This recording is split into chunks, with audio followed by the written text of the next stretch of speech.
Good evening and welcome to this edition of the Evening News for today, Saturday, August 27th, 2022.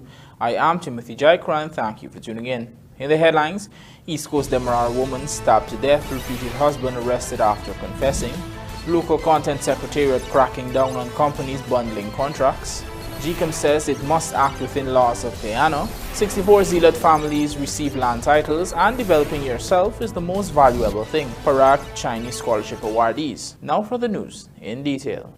We begin tonight's newscast by telling you that a 28-year-old woman has been stabbed to death by her reputed husband at their East Coast Demerara home on Friday evening.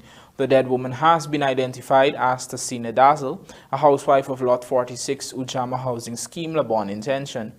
The suspect is 36-year-old businessman, has been arrested and has confessed to killing the woman. According to reports, Dazzle and the suspect had shared a common law relationship, but would often have domestic issues. However, no reports were made to the police. On Friday evening, Dazzle's cousin, who was also her neighbor, was awakened by her screaming. The cousin immediately opened the door and she saw the now dead woman running out of her yard and onto her bridge, where she fell and lay motionless. The suspect then exited the house and joined a minibus. Dazzle's body was examined and stab injuries were seen. The body was then escorted to the Georgetown Public Hospital, where she was pronounced dead on arrival. Her body is at the GPHC mortuary awaiting a post-mortem examination. According to police, the suspect later turned himself over to the custody of the police at the Turkang station and is currently being held at the Sparendam police station as investigations continue. The local content secretariat has warned that it is cracking down on companies who still engage in contract building and will be denying such entities the compliance certificate they need to avoid a $50 million fine. Gerald Bryan joins us with the details. Contract bundling, the practice of companies tendering for contracts in a way that excludes small and medium-sized businesses, has been a topical issue in the country for some time. In a recent statement, the local content secretariat clarified what it has been doing about the issue. For one, it was explained that they continue to have conversations with stakeholders on issues such as contract bundling and lengthy payment periods. An August 16th meeting, for instance, resulted in a general agreement to push for contracts to be unbundled and a 30-day payment period for small and medium-sized businesses. The very next day, the Secretariat also issued a warning to companies of the consequences if they continue to bundle contracts. They warned that bundled contracts will not be measured as compliance. This means companies failing to achieve their minimum local content level will not be awarded a certificate of compliance. Companies failing to reach minimum local content requirements in the oil sector are liable to a $50 million fine. Persons like Georgetown Chamber of Commerce and Industry GCCI President Timothy Tucker have been at the forefront of the fight against contract bundling. Gerald Bryan, The Evening News.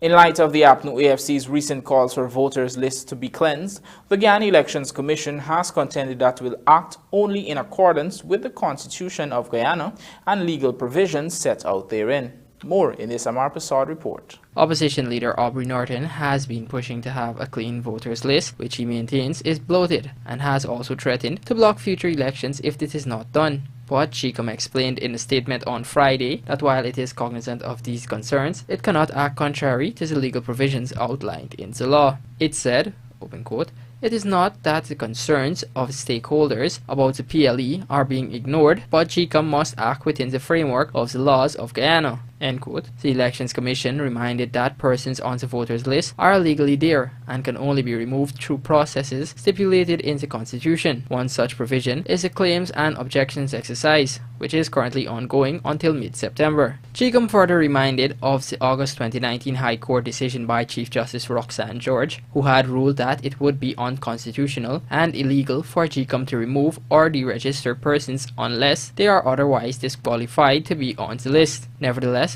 the Commission is urging persons to take advantage of the ongoing claims and objections exercise to object the names being on the voters list. This statement by GCOM outlining the laws it operates under comes on the heels of Attorney General Anil Nandlal earlier this week calling on the Commission to clarify to the public, and more so the opposition, that it cannot remove the names of persons from the voters list at the whim of its leader. For the Evening News, Amar Prasad.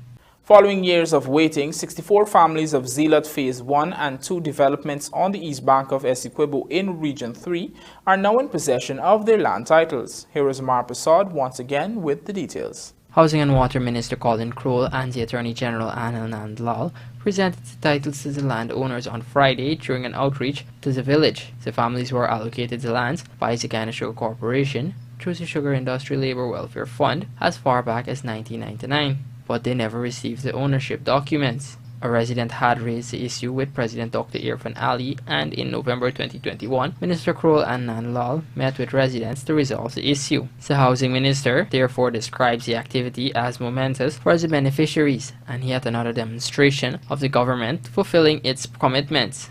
We are one government, and so likewise agencies that are involved. In your case, you have the deed registry, you have the Ministry of Housing and Water, it's through CHPA proper. Sure. You have the main custodians actually, the Sugar Industry Labour Welfare. It was a collaborative effort, and it shows you once we can put our best foot forward, how quickly we can get matters addressed. Speaking about a number of housing measures through the Ministry for Region 3, Minister Crowell announced a house lot allocation exercise in the region slated for September. Additionally, the ministry has several infrastructure projects that are ongoing. Meanwhile, Minister Nandlal underscored that the initiative provides empowerment as the titles offer protection to homeowners and can also be used to access loans at financial institutions. For the first time in your life, you can, by that document, conduct a proper and legal sale, if you wish, for the property to which that title relates. Now, for the first time in your life, you can make a will so that your children and your beneficiaries can become the owner of the land and building to which that title relates. For the first time in your life, you can add the name of any person you wish to that title to make them the owner of the land and the building to which that title relates. That is what is called empowerment. Some 37 titles were distributed to residents of Phase 1, while 27 Phase 2 residents benefited. For the evening news, Amar Prasad. Coming up on the other side of the break, developing yourself is the most valuable thing, says Minister PARAG to Chinese scholarship awardees. Please stay tuned.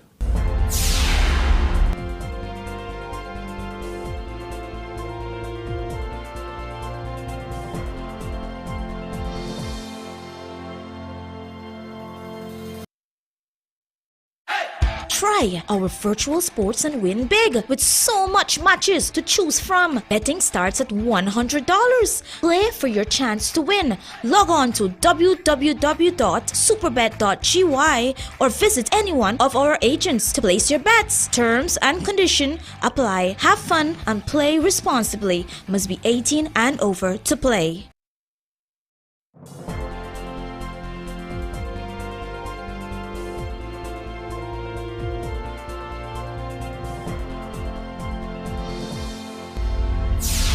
Welcome back, you're watching the evening news. The Chinese embassy on Friday awarded 12 scholarships to awardees who will be embarking on studies in the People's Republic of China. Here is Sinai with the details. At the award ceremony on Friday, Public Service Minister Sonia Parag noted that Guyana and China have sustained a long-standing relationship in many sectors, especially education and public service. As these 12 students commence studies abroad, the minister underscored the importance of self-development. Every single aspect of your life carries challenges. And we as Guyanese, we know how to overcome challenges. We know how to get through it and become stronger. And so I expect that you will go all the way to completion and return very proud of yourselves. Development in yourself is perhaps the most valuable thing you can do for yourself. creating your own independence is the most valuable thing you can do for yourselves. And I stand here as a testimony to that. Director of the Department of International Cooperation at the Foreign Affairs Ministry, Forbes July, underscored that with the developmental trajectory that Guyana is embarking on, there is a need for robust skills. This is yet another manifestation of the strong ties that exist between our countries through the medium of international cooperation.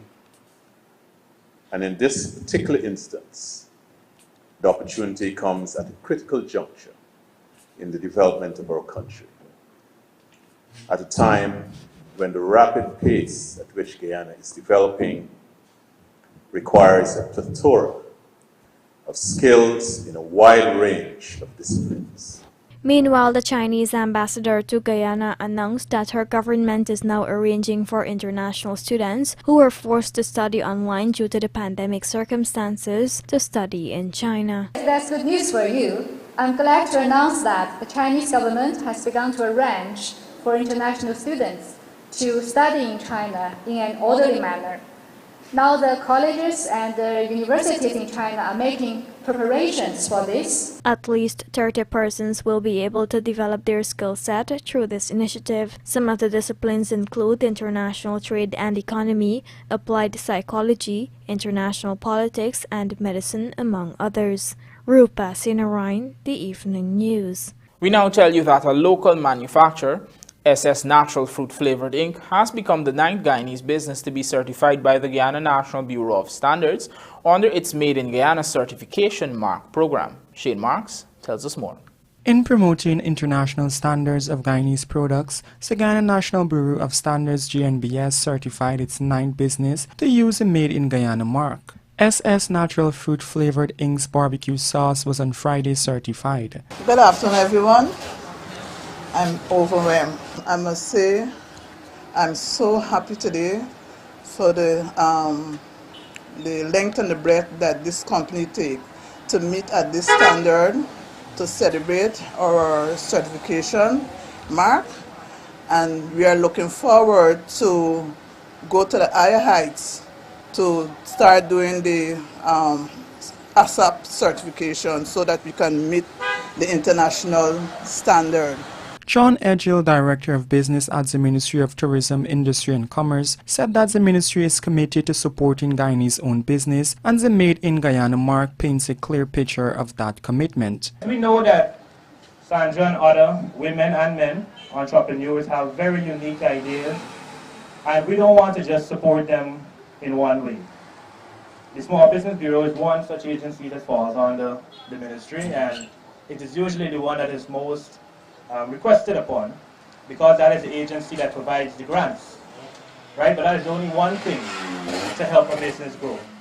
Financing is important, but these kind of programs that we're doing, the Made in Guyana certification program, I would dare say it's equal or more important than just getting a grant stimulus. Because, like we've all said today, all the speakers before me, and we all believe, this is a program that can help us to access new markets, international markets. And if we want to have sustainable business growth in this country, we can't sell to 250,000 people alone in Region 4 or 50,000+ people in Region 2. We have to be able to break those barriers down and access those new markets.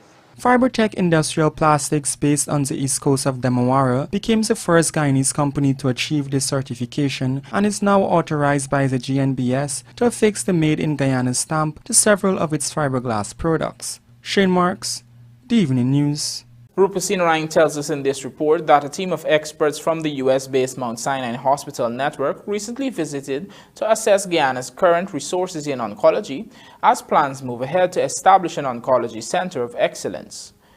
Let's have a look. The Oncology Center for Excellence has been dubbed a pivotal project in enhancing cancer care not just for Guyana, but the wider Caribbean. In July, government announced a collaboration with Mount Sinai to have this executed through a public-private partnership. Health Minister Dr. Frank Anthony informed that the team would have assessed current resources in the health system before developing the center. So we had a team that came in with very skilled, high-level experts in oncology.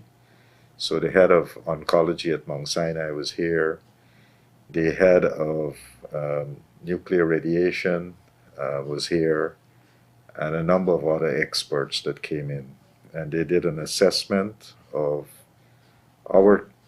what we currently have, and they have been looking at what we'll need to put in so that we can start working on developing that center.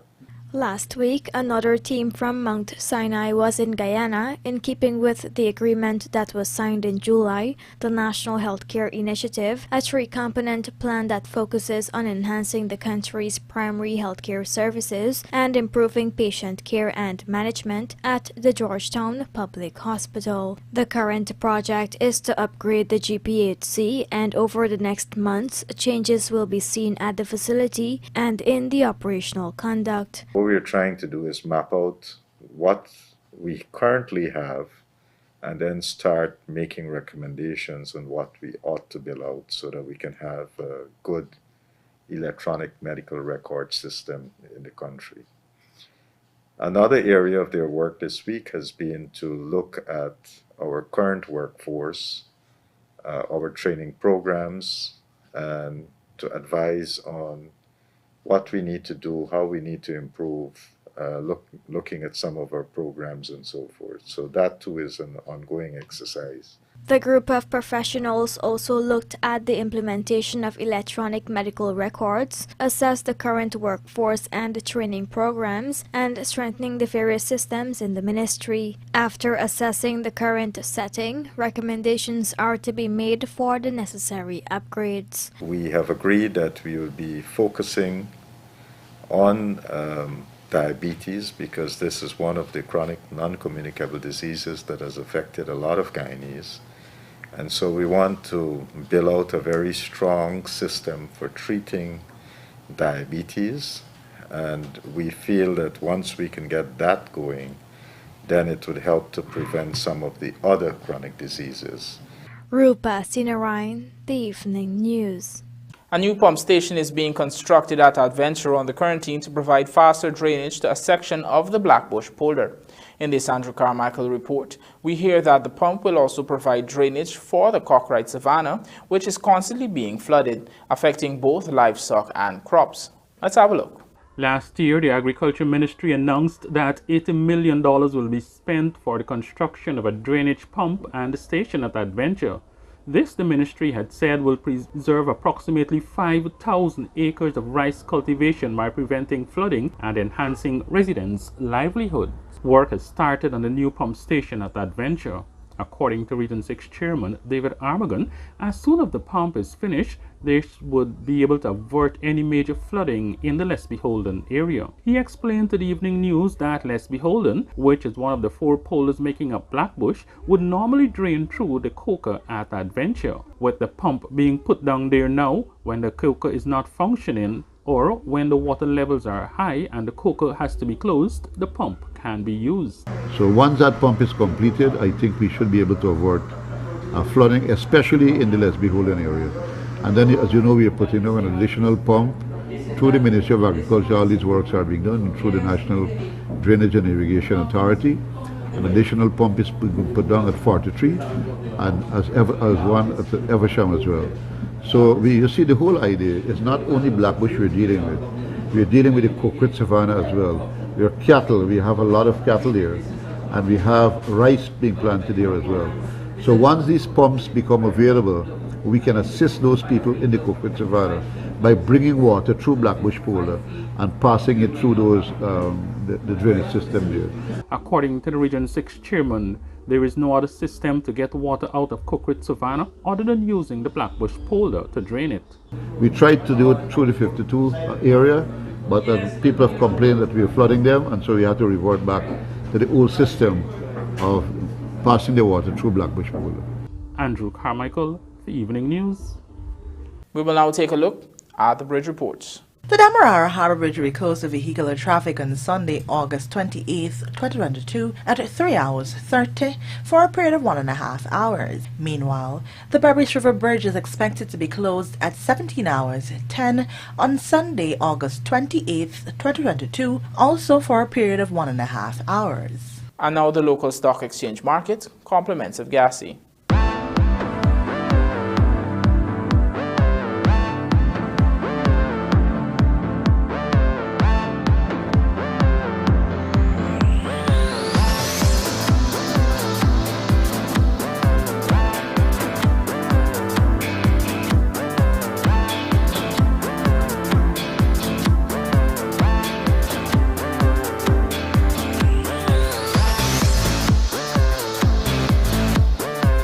Guyana Amazon Warriors bows out of 60. This and more coming up in the Sportscast, sponsored by Macorp.